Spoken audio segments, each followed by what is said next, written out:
Un muy buen día. Nos quedamos en Génesis 22, 17.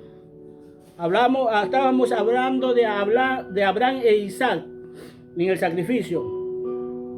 Y en la simiente de Abraham, que es Cristo Jesús en nuestra vida.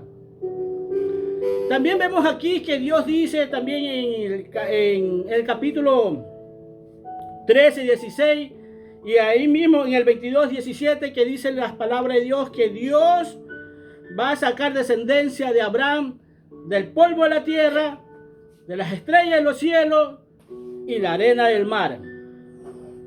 Cuando nosotros vemos esto, es nuestro cuerpo, nuestra alma y nuestro espíritu. El polvo de la tierra es el cuerpo, la arena del mar es el alma y las estrellas de los cielos son los hijos de Dios. Y nosotros dijimos que tenemos que caminar como hijos de Dios aquí en la tierra. Ahora vamos a ver nuestro cuerpo.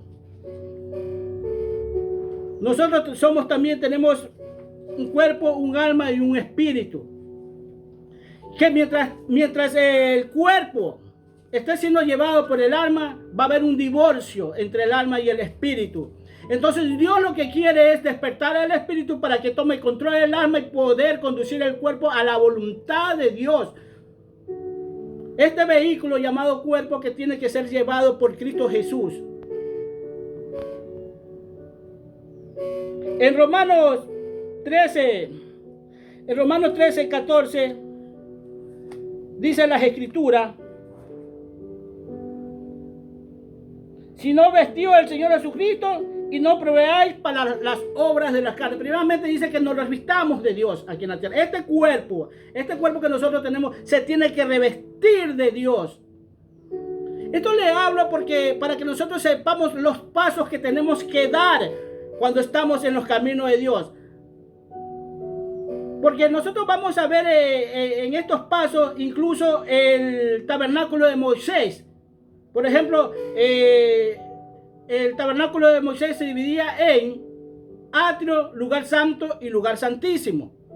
O sea, en el atrio está el cuerpo, en el lugar santo está el alma y en el lugar santísimo, lógico, está el espíritu. Y tenemos que nosotros ver cómo caminamos aquí en la tierra, obedeciendo a Dios. Es importante la obediencia a Dios, y siempre repito esto de la obediencia a Dios, porque somos un pueblo que muchas veces hasta yo tengo que nombrarme ahí, que somos rebeldes. Porque en el momento que nosotros no obedecemos a Dios, nos rebeldizamos. Cuando tú tienes un hijo en tu casa y sabe que tiene que respetar a su padre y no lo hace, es una persona rebelde. Hace lo contrario a lo que Dios pide. Y Dios no quiere eso en ninguno de nosotros. Vemos primeramente que nosotros tenemos que hacer un esfuerzo en caminar a la voluntad de Dios. Ustedes primeramente miren ahí en el Génesis 22 que primeramente Abraham camina 3 días en el cuerpo, esforzándolo a que camine. Abraham e Isaac, los dos salen y llegan después de 3 días y llegan a una llanura y ven lo alto donde Dios le había dicho que ahí tenía que ser el sacrificio que le había pedido el Señor, que era Isaac. Ahora Isaac se ve ahí y se da cuenta y le dice al papá: padre, ¿dónde está el cordero para el holocausto? Y le dice él: Dios proveerá. Fíjense que, y de ahí Dios, Abraham, tomen en cuenta una cosa, hermano, que ahí no fueron ni los siervos de Abraham ni los animales. Entonces, donde Dios empieza a tratar ahí, comienza a caminar los 3 días, es el atrio, donde camina y llegan al lugar que sería el lugar santo, donde Dios le pone leña, o sea, Abraham le pone leña en los hombros de Isaac, que era un muchacho. Yo me pregunto humanamente así, ¿por qué hizo esto Abraham? si podía todavía caminar con los dos burritos, con los dos asnos que lleve la leña, hermano. Fíjate la prueba que nosotros tenemos que tener en nuestras vidas. A veces Dios no tenta a nadie, estas son pruebas. Y empieza a caminar, dice Isaac, con la leña en el hombro. Una leña, hermano, iba a hacer de holocausto un cordero, que no es un poquito de leña. Tenían que llevar suficiente leña, por eso venían cargando los asnos. Pero se la dio Isaac. Y Abraham, ¿por qué no la llevaste tú? Se la dio al muchacho. Y caminaba ahí. Donde Dios tiene que tratar con nuestras partes interiores. Donde nosotros tenemos que dominar este cuerpo y decir, tienes que caminar. No te vas a doblegar, no te vas a rendir, camina. Isaac dispuesto a eso. Miren esto que le digo, que Isaac estaba dispuesto a esto. Cuando sale le dice tu único hijo. Cuando llega arriba le dice tu único hijo. Y después que le da el cordero y salen de ahí, del holocausto, de la adoración que le hicieron al Señor, y le vuelve y le dice tu único hijo. O sea, el hijo caminó en el atrio. Caminó en el lugar santo hasta que llegó al lugar santísimo. El único hijo que le obedeció. Por eso le dice tu único hijo. Abraham lo mismo, hermano. Pero algo interesante, ¿por qué no fue? Fueron los siervos. Porque a veces nosotros nos llamamos siervos. ¿Sí o no? Nos llamamos los siervos de Dios.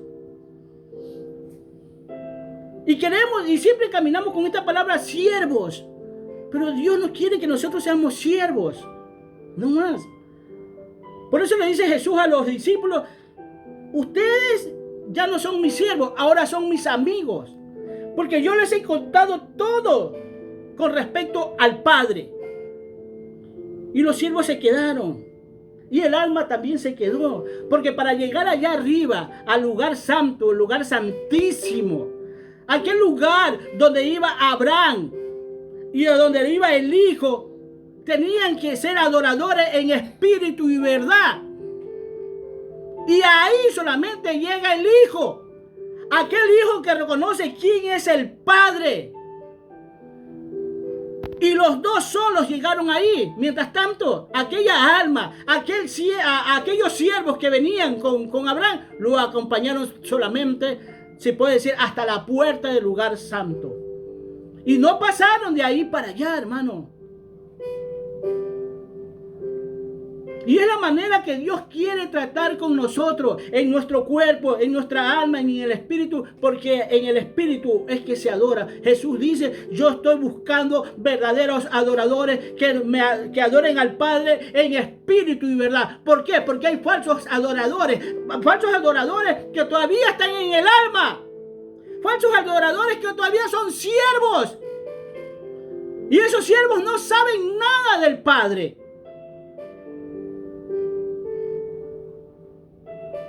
Y esto es hablándole a la iglesia. Que si nos llamamos hijos de Dios, que tenemos que aprender a adorar al Padre. Porque Dios puede tener muchos hijos dentro de la iglesia, como nosotros llamamos muchos hijos. Pero si hay desobediencia, va siempre a haber ahí a su único hijo, a los que lleguen a la adoración efectiva, aquel adorador que va a mover el corazón del Padre. Y es que la adoración no es solamente decir lo grande y lo majestuoso que es Él, sino la adoración empieza cuando estamos aquí en la tierra, hermano. Cuando empezamos a obedecer a Dios, nosotros estamos adorando a Dios. Recuerde que dice Dios al pueblo de Israel, por causa de ustedes, mi nombre es blasfemado. Entonces no estaban adorando a Dios en su manera de caminar. Porque esa es una manera de adorar también a Dios. Esa es una manera de reconocer quién es Dios. Por eso es el énfasis en nosotros de muchas veces llamarnos cristianos, hijos de Dios. ¿Por qué? Porque tenemos que tener la naturaleza de Dios en nuestras vidas.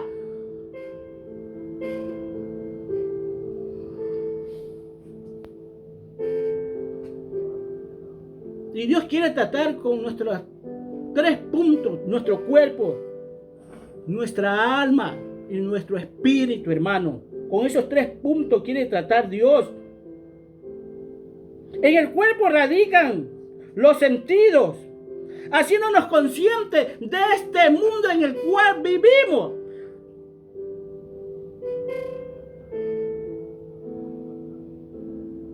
En el exterior, hace ver las cosas del exterior, donde nos fascinamos nosotros.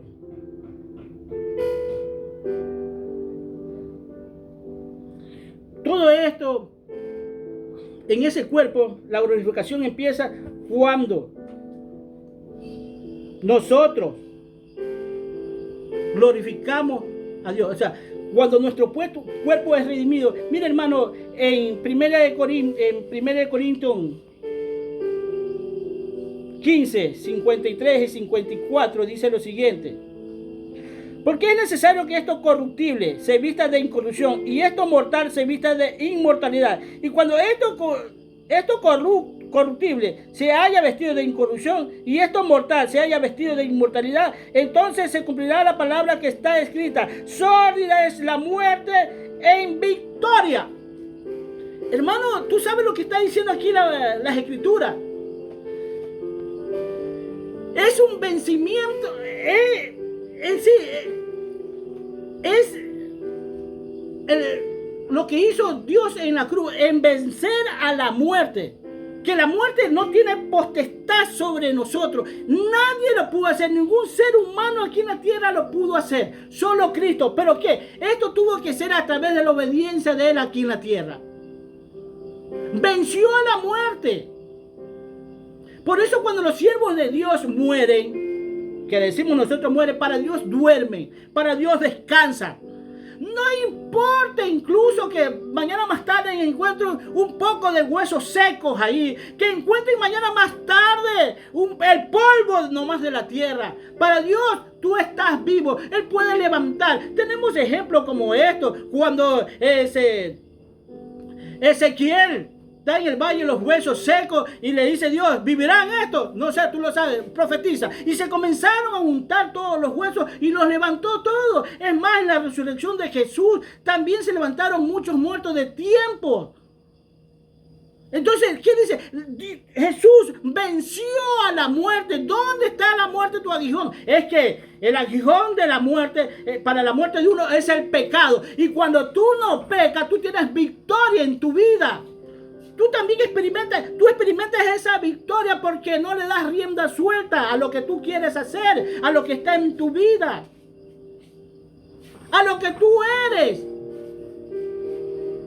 Dios quiere el cambio en tu vida.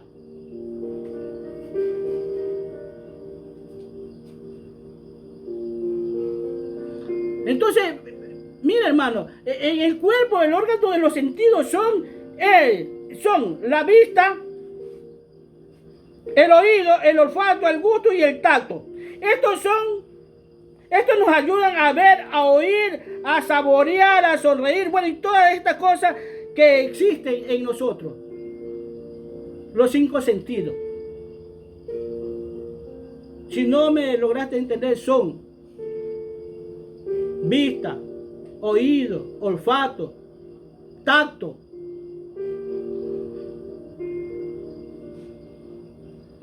Y gusto. Entonces, fíjate, en esta vida que nosotros llevamos,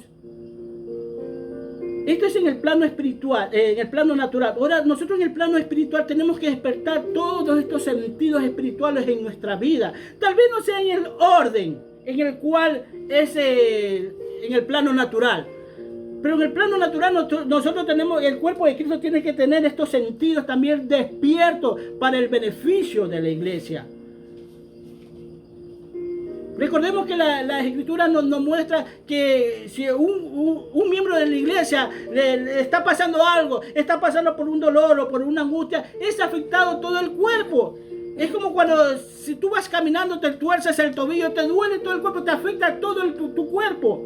Entonces, de esa misma manera, a tú te tienes que afectar las cosas sobrenaturales en el cuerpo de Cristo, que en este caso es la iglesia, o sea, son los demás miembros de la iglesia. Aunque todos estos miembros ejercen diferentes funciones dentro de la congregación o el cuerpo de Cristo, en el momento que le pasa algo a tu cuerpo natural, ya sea a tu ojo, a tu nariz, a tu boca, afecta a todo tu cuerpo, hermano.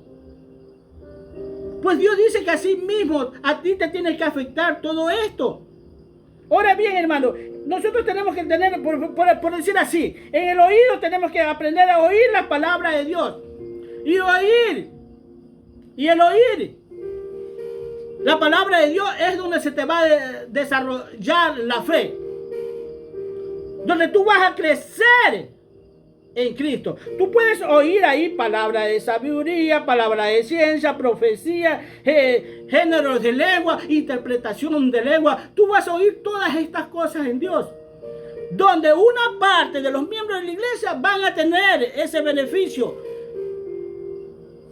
Entonces, cuando ellos están hablando, profetizando, ya sea en lengua, eso tiene que ser un beneficio para ti también. Tiene que afectarte también a ti como parte del cuerpo de Cristo, en todos los sentidos, como digo. En la vista también. Dice que la fe viene por el oír, pero el oír palabra de Dios. Y la vista es el entendimiento, en cambio. Abrir los ojos de nuestro entendimiento, dice la palabra de Dios. Tú puedes leer y leer la Biblia, hermano, pero muchas veces no la entiendes. Y muchas veces nosotros queremos saber de Dios, pero lamentablemente, como eres un ciego, como no alcanzas a ver bien, muchas veces vas a un religioso. Este religioso, o incluso esta denominación, son ciegos prácticamente. Y dice las Escrituras que si un ciego guía a otro ciego, los dos caerán en el hueco. Y tú tienes que tener tus 5 sentidos bien centrados en las cosas de Dios. O tus sentidos, tal vez no sean 5, tal vez sean más. Pero los sentidos espirituales tienen que estar abiertos, despiertos. Refiriéndonos a la iglesia de Cristo. El olfato. El olfato de nosotros es oler que algo está pasando. El olfato incluso podemos verlo en el discernimiento de espíritu, hermano. Hay hermanos que dicen que venga una persona y dice, no, yo estoy viendo algo ahí. Es como decir, yo estoy oliendo que está friendo pescado ahorita. Yo estoy viendo que esa persona no es de Dios. Y estoy viendo que esa persona está siendo poseída por un espíritu. Él lo está viendo. O sea, está olfateando esto. Tiene un excelente olfato en el discernimiento de espíritu. Y es que debemos tener también este discernimiento de espíritu para saber verdaderamente a quiénes tenemos al frente nosotros. La Escritura dice que tenemos que probar a los espíritus. Y para que pruebes a los espíritus tienes que tener un buen olfato. Tienes que tener el discernimiento de espíritu en tu vida. Claro está que así mismo va a ser parte de un grupo de la iglesia. Que eso tiene que afectar a toda la iglesia. Eso tiene que beneficiar a toda la iglesia. Haciéndole ver qué es lo que verdaderamente hay dentro de la iglesia que ellos nunca alcanzaron a ver. Ni el pastor muchas veces.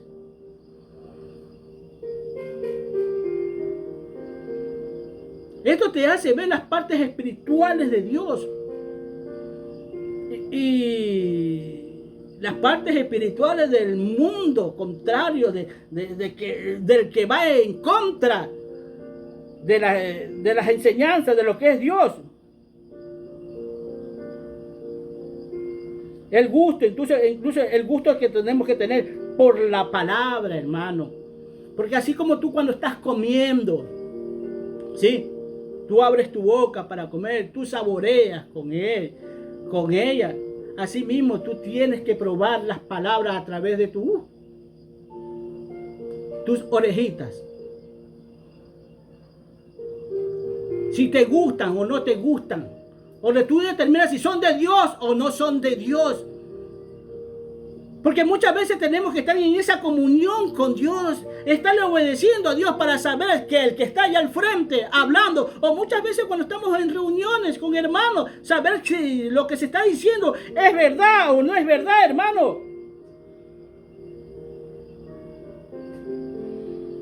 Tenemos que tener ese amor a la palabra, incluso esa palabra es Cristo.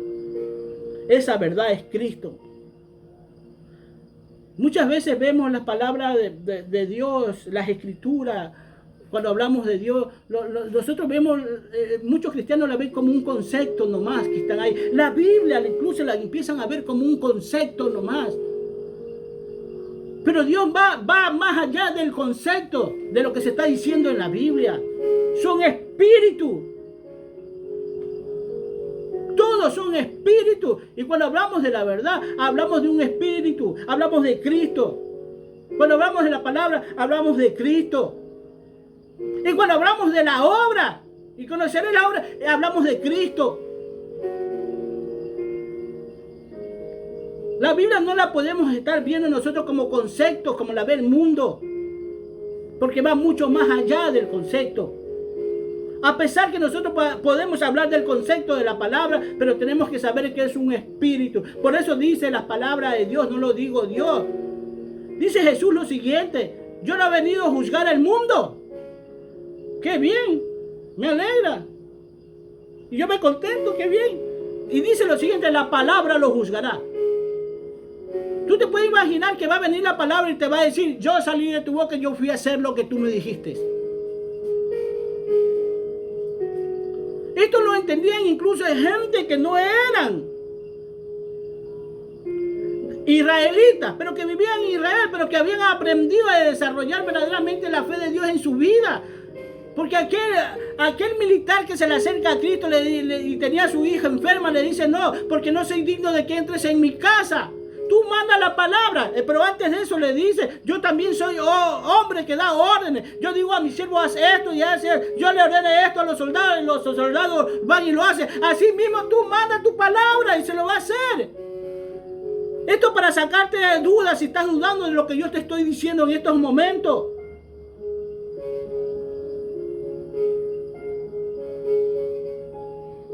El tacto.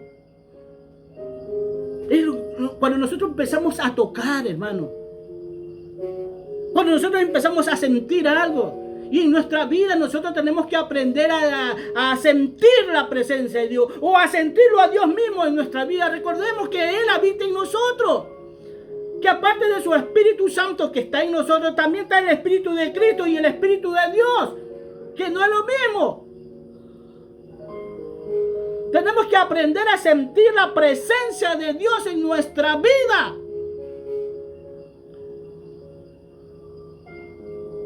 Tal vez los 5 sentidos naturales no se parezcan en nada, pero más o menos esto es lo que yo te estoy diciendo, que nosotros también tenemos que tener estos sentidos despiertos para Dios. Tenemos que tener ese gusto de la palabra.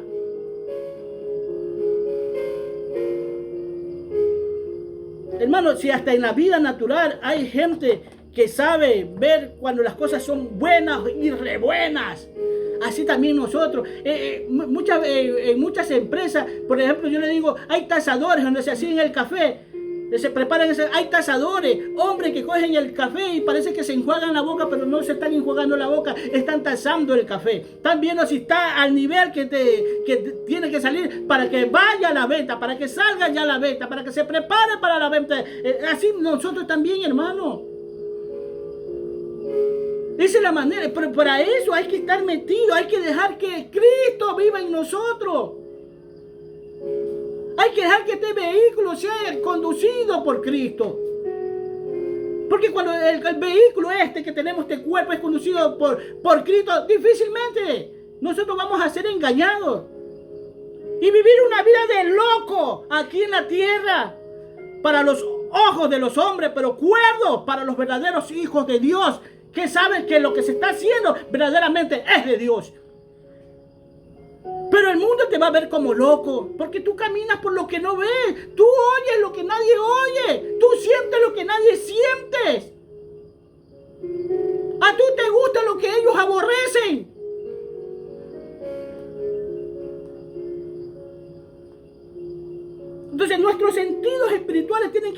despierto a sí mismo. Esto es en nuestro cuerpo.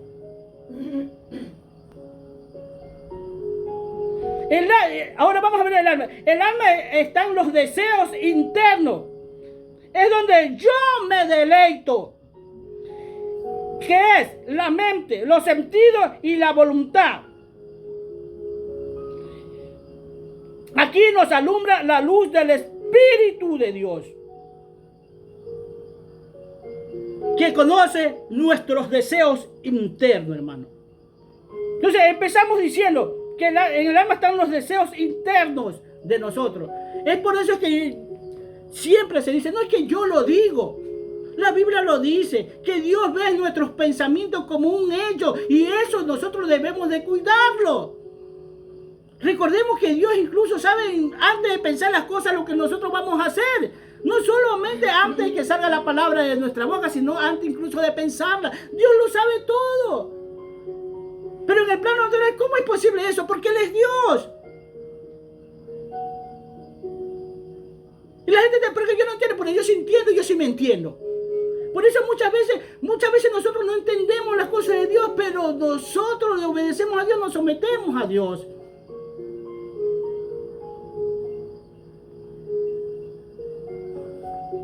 Esto es para el mundo. Esto es para los cristianos. Porque de tal manera amó Dios al mundo, dice. Y cuando Cristo llegó a Israel, le predicaba a todos los israelitas, a los obedientes, a los desobedientes. Él no hacía excepción de personas porque Él se ponía en una plaza, en un lugar alto y empezaba a hablar.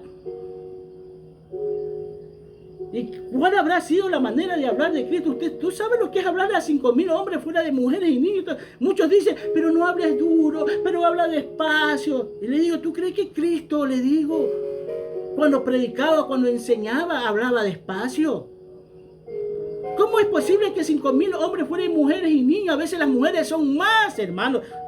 Son más seguidoras de las cosas de Dios. Los niños que tenían que estar a cargo de ellos y a todos. Y todos ellos escuchaban a Dios sin excepción. Por eso los niños lo escuchaban y querían acercarse a Él. Él no le decía, no, déjenme los niños aparte porque le voy a hacer una escuelita dominical a ellos. No, todos escuchaban y ellos entendían. Por eso ellos se desesperaban por acercarse a Cristo, porque le entendían perfectamente a Cristo.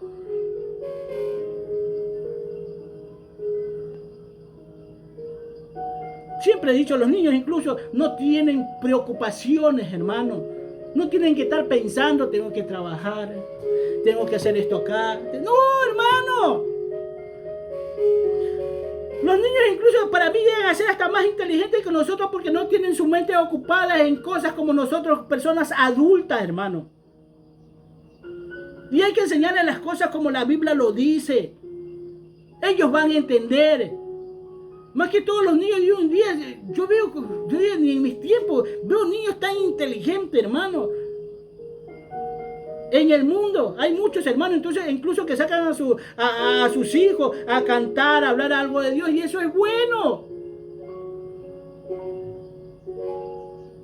Demostrando que en los hijos de Dios también hay esa sabiduría. Esos niños prodigios. Esos niños inteligentes en las cosas de Dios. Y hay muchos, hermanos. Hay muchísimos. Entonces, nuestros pensamientos, este corazón, nosotros debemos de cuidarlo, pero cuidarlo para Dios.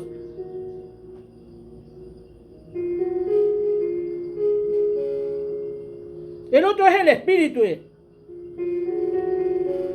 Es una de las partes más importantes donde radica las intenciones del hombre.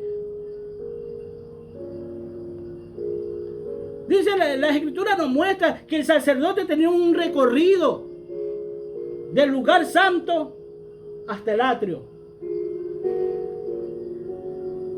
Entonces, desde ahí, del lugar santísimo que vendría a ser nuestro espíritu, nosotros tenemos que cuidar nuestras intenciones. Y yo te digo una cosa, a veces en nuestra cabecita, hermano, se meten cosas. Te lo digo así por experiencia. Se meten cosas que tú nunca has pensado. ¿Y qué tal si yo... o sea, son intenciones así. Hoy tú reprendes en nombre de Cristo. Tú empiezas a reprender. Porque todo nace de ahí. Todo nace de ahí, hermano. De tus intenciones. Entonces tú no puedes dar cabida a esas intenciones. Esas intenciones las llevas a tus pensamientos, que van a ser los deseos que tú tienes en tu mente. Por eso viene Dios y te ve. Lo primero es que te ves en la mente. Los deseos que tú tienes en tu mente. ¿Por qué? Porque no peleaste contra esa intención que un día vino a tu cabecita. Y empezaste a pensar, y el tanto a pensar en eso, la empezaste a desear. Entonces vas a los hechos, donde tu cuerpo tiene que elaborar, hacer lo que tenías en tu pensamiento.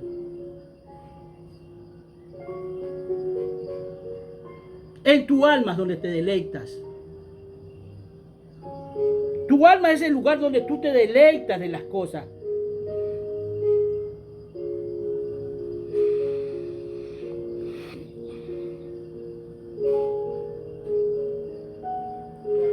Es decir, hermanos, nosotros primeramente, para ser personas de bien, tenemos que ir a nuestra intención, que es en el Espíritu. ¿Qué es lo que tienes en esas intenciones tuyas? Vuelvo y te repito, yo sí he tenido cosas que yo nunca he pensado, cosas malas incluso, y que se te vienen a la mente, intenciones, donde tú tienes que reprender, y tú sabes que lo que te estoy diciendo es verdad, porque a ti también te han venido.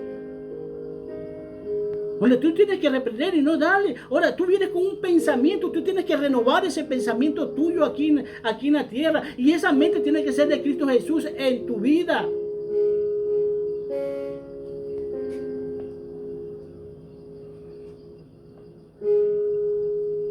Es esta la manera de bloquear los deseos de nuestra vida para no ejecutarlo. Vuelvo y repito, esta es la manera de bloquear los malos deseos de nuestra vida para no ejecutar. ¿Cuándo? En las intenciones de pensamiento hablo. En las intenciones de pensamiento. Donde tú tienes que reprenderte a ti mismo, no al diablo, sino a ti. Que a veces le echamos la culpa a todo al diablo y somos nosotros. Recordemos que nosotros tenemos cosas ocultas. Y Dios, para que nosotros llegamos a nuestra perfección, dice que Él ya en los últimos tiempos va a sacar las cosas ocultas que tenemos, porque quiere darnos una limpieza total en nuestra vida. Cosas ocultas que tú ni sabes que las tienes, pero que están ahí.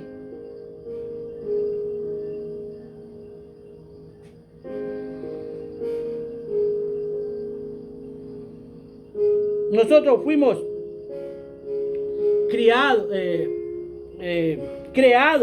a la imagen de Dios. Esto nos dice Romanos 8:29.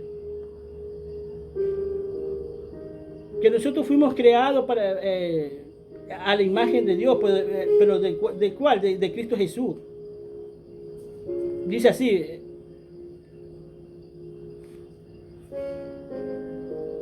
Dice, porque a los que antes conoció, también los predestinó para que fuesen hechos conforme a la imagen del Hijo de Dios, para que Él sea el primogénito de entre muchos hermanos. Fíjate, nosotros hablamos de la imagen de Dios, pero todo aquello se perdió. Porque cuando nosotros vemos en la Biblia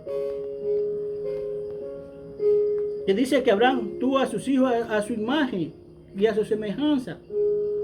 O sea, como era Abraham, como era Adán. Y nosotros tenemos esa imagen y esa semejanza de Adán.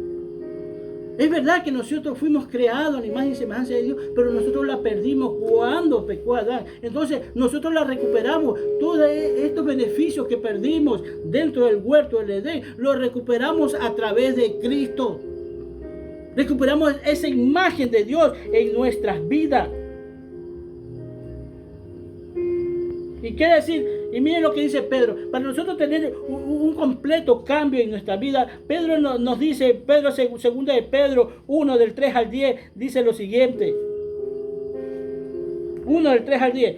Vamos a leer despacio para ver si hablamos de cada, a ver si hablamos, hermano, porque si no, es que si me meto a hablar de todos, no termino hoy día. Dice, como todas las cosas que pertenecen a la vida y a la bondad, nos ha sido dados por su divino poder, mediante el conocimiento de aquel que nos llamó por su gloria y excelencia, por medio de las cuales nos ha dado preciosas y grandísimas promesas, para que por ellas llegases a ser participante de la naturaleza divina, habiendo huido de la corrupción que hay en el mundo a causa de la concupiscencia. Mírate a tú que todavía no recibes a Dios, a tú que dices que eso es imposible, que tú no puedes.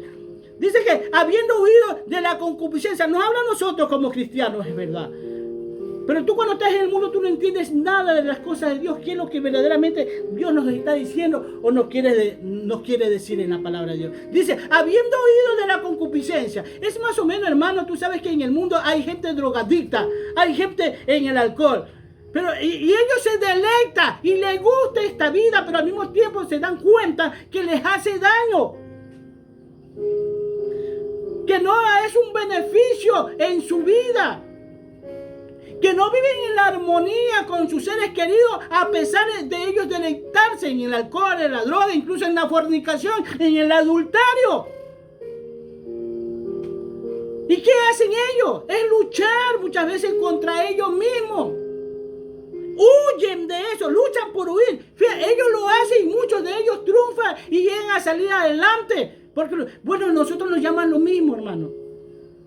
Es para que me lo entiendas, te hablo en lo natural para que me lo entiendas en lo natural. Que todas aquellas cosas que tú llamas que está bien, que te deleitas tú y que el mundo, no la iglesia, el mundo se deleita y te apoya y te dice que está bien, para Dios está mal. Cuando tú vienes acá, tú también tienes que huir de todas esas cosas. Y huir es despojarte, es dejarlo a un lado. Y tú te dirás, pero eso no se puede. Si no se pudiera, no estuviera aquí yo parado y muchos siervos de Dios parados y por ahí hablando, predicando, muchos otros. Que sí se puede. ¿Cómo tú vas a decir algo que no se puede cuando tú ni siquiera haces el intento?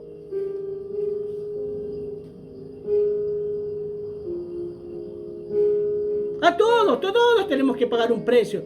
Y todos pagamos un precio a diario. Y esto no es que hoy día lo hice y mañana Dios. No, esto es a diario. Es todos los días. ¿Sabes por qué? Porque las Escrituras nos muestran que los días son malos.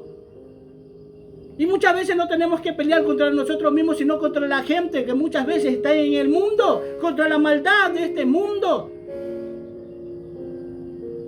Que afecta y están llevando a mucha gente a que participen de lo mismo y que vean las cosas, ¿sí?, normales, porque les han hablado incluso que tú te mueres y no pasa nada, porque polvo va a la tierra, polvo eres y polvo verás, y ahí quedaste. No es así. Dios nos pide que nos levantemos y tenemos que levantarnos nosotros.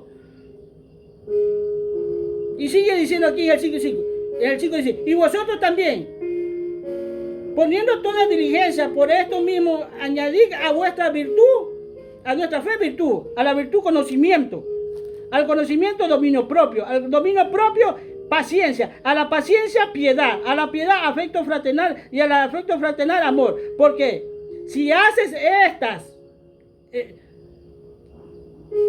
si estas cosas están en vosotros y abundan, no os dejará estar ocioso. Fíjate. Si tú haces todas estas cosas, no vas a estar ocioso. O sea que si yo no hago nada de eso, si no vivo la vida de Cristo, yo estoy un ocioso, un vago. Pero el mundo nos ve así en nosotros. Te cuento, el mundo nos ve así en nosotros, como vagos. Por ejemplo, ven un pastor y le dice, mándalo a trabajar. Hermano, es más fácil estar trabajando que estar queriendo dirigir a una iglesia, queriendo hablar a la gente necia, cerrada. que están en el pastorado, hermanos, que no pueden incluso con su gente. No ven el cambio de la gente que todos los días le predica. Pastores que se levantan en la madrugada, que están preparándole el café, el almuerzo y la merienda a través de la escritura para darle de comer a un pueblo. Y recién me doy cuenta de esto, que dice para que no esté ocioso. Porque el mundo no ve a los ministros de Dios como ociosos, como vagos. Solo por el hecho de que no tiene 2 quintales de arroz en el hombro. Pero nosotros nos llaman vagos, pero al cantante, al de la farándula, al artista de cine, para ellos no son vagos, pero ¿qué están haciendo ellos? A pesar que se le debe reconocer, yo reconozco que ellos se esfuerzan, a pesar de ser artistas, ser cantantes, ellos tienen que cuidarse también. Pero ellos no ven el esfuerzo de los cristianos, de los verdaderos hijos de Dios que están viendo. Claro está también que hay falsos cristianos y se dejan llevar, y ellos, como dice, todos son iguales, para ellos todos son iguales. Pues para mí no, porque así como todas las mujeres no son iguales y todos los hombres no son iguales, así mismo todo lo que tú ves en un cristiano, todo no es lo que tienen los demás, sino hay muchos mejores que él, que obedecen, aunque tú lo veas mal a ese cristiano.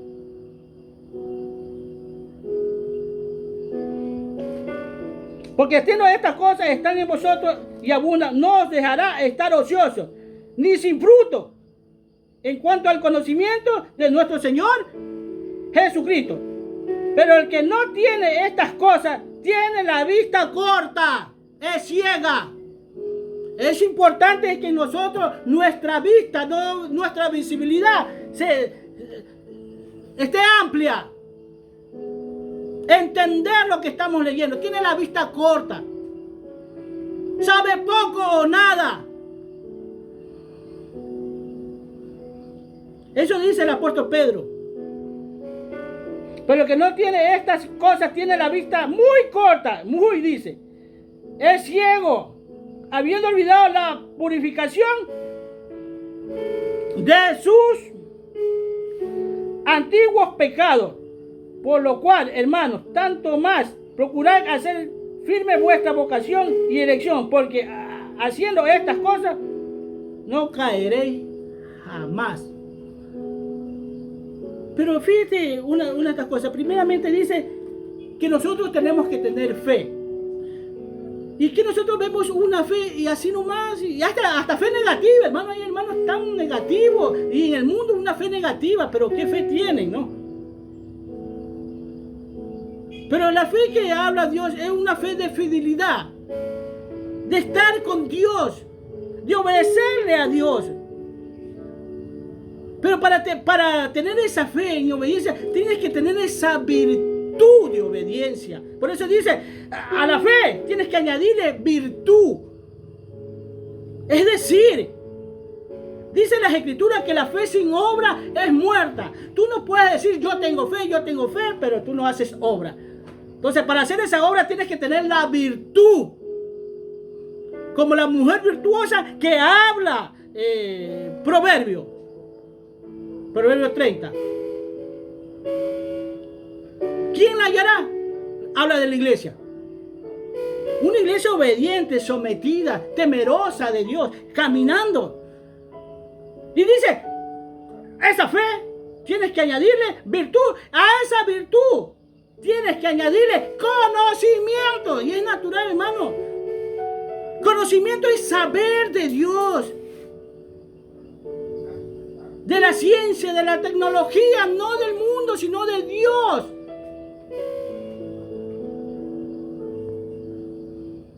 Dice las Escrituras, mi pueblo se perdió por falta de conocimiento, pero no porque el conocimiento no se lo hubiesen dado, sino que ellos no ponían en práctica la ley de Dios de esos tiempos. No ejercían la fe en lo que Dios le había prometido. Entonces, cuando tú no tienes esa fe por obra, difícilmente vas a tener conocimiento. Y cuando empiezas a tener ese conocimiento, ¿sí?, de Dios, dice que tienes que añadirle dominio propio. ¿Por qué? Porque el conocimiento no es todo, porque si tú tienes el conocimiento y no tienes obediencia y sometimiento, difícilmente también, hermano, porque aquí no es que tú sepas que Dios tiene papá, tiene mamá, como alguien me dijo, no es que nosotros tenemos una madre, no, Dios no tiene madre, usted está equivocada.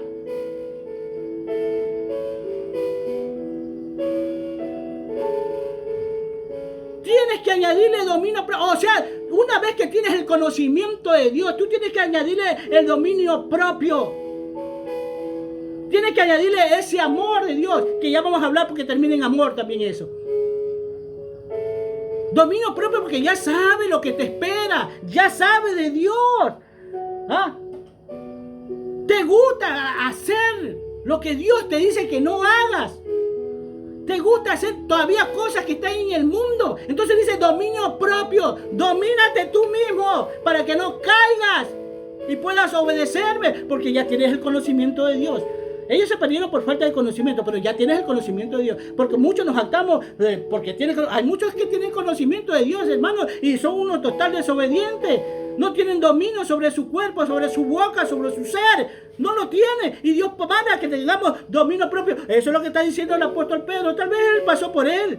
Por eso, porque Pedro era una persona que hablaba y que Jesús le dijo, ciertamente te voy a decir que tú me vas a negar 3 veces. Mira, Pedro, Satanás me ha pedido para zarandearte, porque ya sabía que no tenía dominio propio. Pero yo oraba por ti, para que tu fe no mengüe. Hay que tener un dominio propio en nuestra vida. A pesar del conocimiento, porque no es solamente el conocimiento que nosotros tenemos que tener.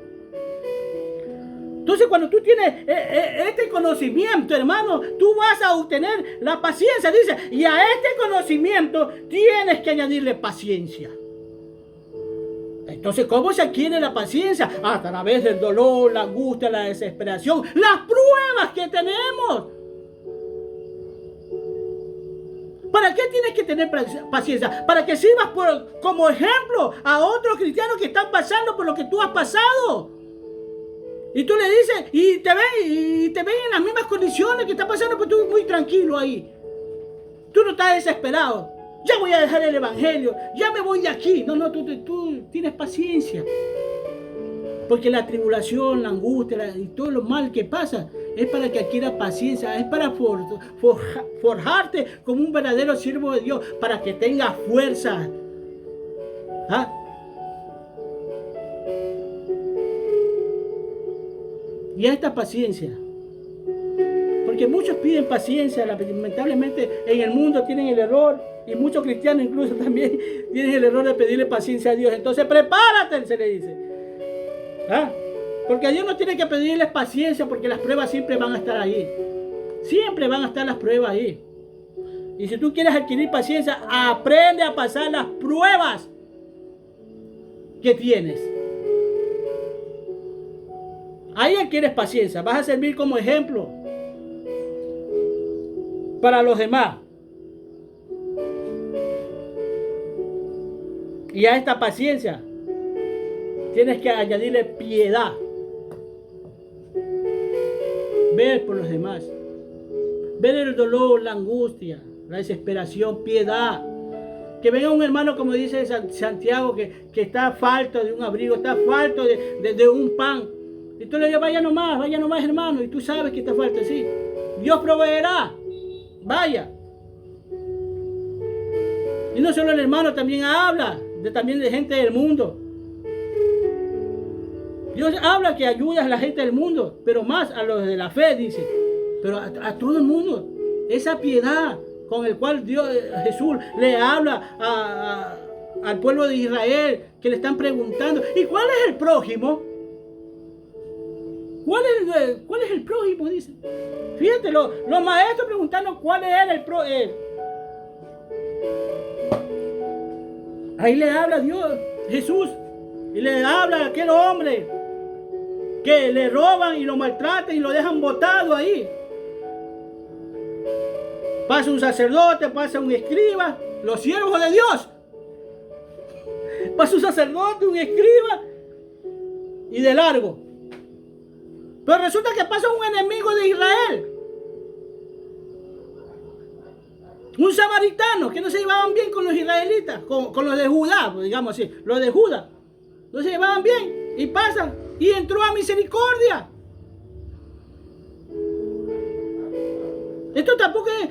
¿Qué pasa? Me imagino que pasó el escriba. Uy, qué pena, ¿cómo está? Pasó el sacerdote. Uy, qué lástima, me da lástima, qué pena, qué gente. Y pasa nada. Hermano, mucha gente vive de la lástima nomás y no hacen nada por nadie. Y se conmueven. Y lo ven ahí, solo lástima. Entró a misericordia, dice, y tuvo que poner mano ahí. A un desconocido. Y qué penoso, ¿no? Que es la vida con muchos de nosotros que a veces no ayudamos ni a nuestra propia familia. Mucho menos vamos a ayudar a un desconocido. Porque mucha gente, a pesar de que la Escritura dice que haces de más si amas lo que te aman, no hace nada de más. Si ayudas a lo que te ayudan, no hace nada de más. Pero muchas veces, personas que te ayudan, tu familia, les dan la espalda.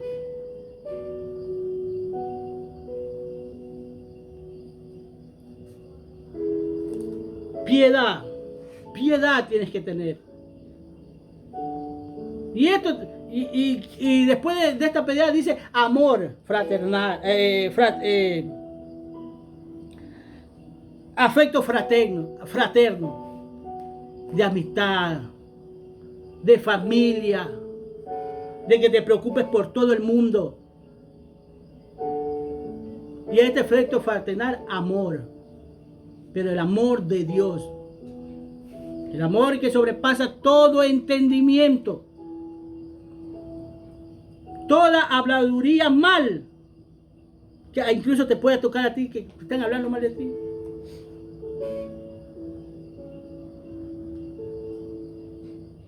Entonces, no podemos nosotros leer la Biblia así nomás a la ligera, hermano.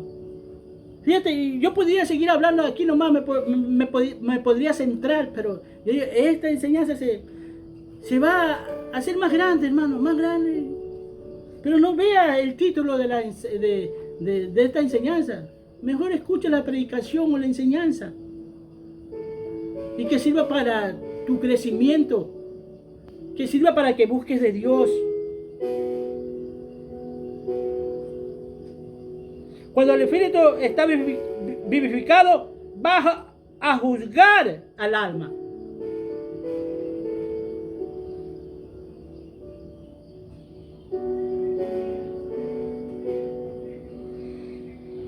Y nuestro ser es un espíritu que va a volver en armonía.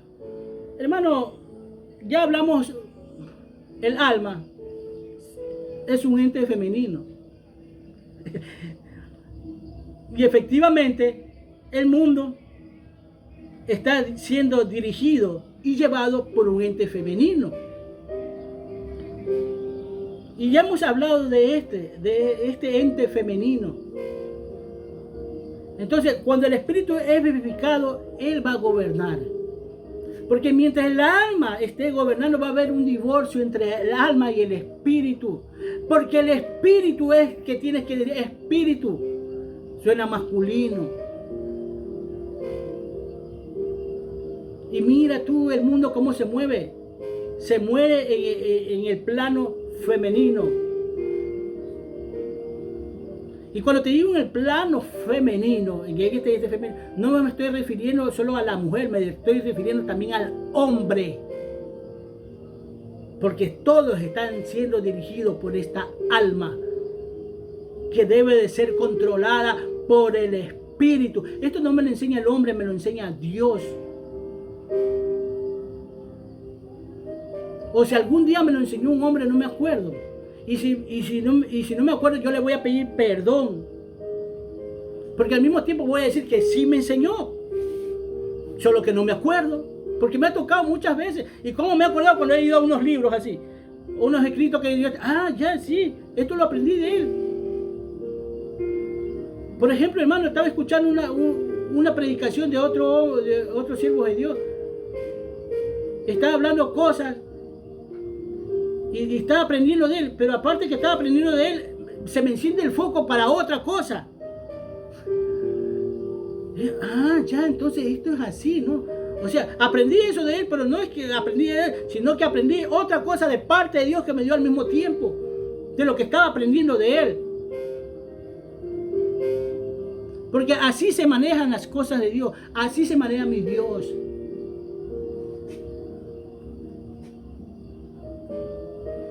Entonces, vemos que cuando el mundo es dirigido por el alma, así es. El mundo incluso, hablamos de las religiones, las denominaciones, incluso ahí. Porque hay muchos siervos de Dios almáticos. Que todas las cosas que sienten por dentro se le atribuyen a Dios. Y no sabes qué es en el alma. ¿Y cómo yo experimento esto? Cuando veo una película. Yo siento una cosa, pero esto lo sentí en la iglesia. No, era el alma. Nos volvemos almáticos. Dentro de la iglesia cristiana hay muchos almáticos. Pero así mismo hay muchos seres espirituales, muchos hombres espirituales, muchas mujeres espirituales. Bueno, hermano, llegó la hora. Yo espero que estas predicaciones, estas enseñanzas, no sea como un día dijo Simón Bolívar: he arado en la mar. Pon tus manos en la obra y empieza a caminar, primeramente para tu bien, para que beneficies a los demás. Cristo te ama, yo también te amo, cuídate mucho. Amén.